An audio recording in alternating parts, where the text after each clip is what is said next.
ଆଉ ଯେଉଁ ପ୍ରଭୁ ଯାହା ଦେବେ ସେ ଦେବା ପଛରେ ମନୁଷ୍ୟ ଆଜି ଦେବା ଜିନିଷକୁ ମନୁଷ୍ୟ ପ୍ରଥମେ ରଖିଛି।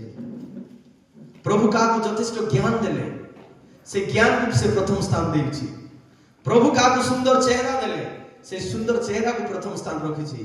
ପ୍ରଭୁ କାହାକୁ ଧନ ଦେଲେ ସେ ଧନକୁ ପ୍ରଥମ ସ୍ଥାନ ଦେଉଛି, କିନ୍ତୁ ଧନ ଦେବା ପ୍ରଭୁକୁ ଦ୍ୱିତୀୟ ସ୍ଥାନ। ପ୍ରିୟ ଭାଇ ଭଉଣୀ ମାନେ ଜାଣି ରଖନ୍ତୁ, ପ୍ରଥମ ସ୍ଥାନ ପ୍ରଭୁକୁ ଦିଅନ୍ତୁ, ତେବେ ସବୁ ଆପଣଙ୍କୁ ପ୍ରଭୁ ଦେବେ। Hallelujah hallelujah. ଏ ସପ୍ତାହ ମୁଁ ଗୋଟେ ଜର୍ଣ୍ଣିରେ ଥିଲି। ପ୍ରଭୁ ମତେ ଏ ବାକ୍ୟ କହିଲେ, ରଞ୍ଜିତ ତମର ଲାଇଫରେ ତମେ କାହାକୁ ପ୍ରଥମ ସ୍ଥାନ ଦଉଛ?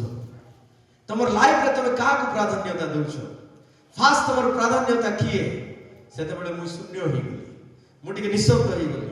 ତାପରେ ପ୍ରଭୁ ମତେ ବୁଝାଇଲେ, ଗୋଟେ ଲୋକର ଷ୍ଟୋରି ଦେଖାଇଲେ। ଫାଷ୍ଟ ହନକର ଷ୍ଟୋରି ଦେଖାଇଲେ। ହନକ କାହିଁକି ଅନ୍ତରିତ ହେଲା? ପରିବାରକୁ ଦ୍ୱିତୀୟ ସ୍ଥାନ ଦେଲା।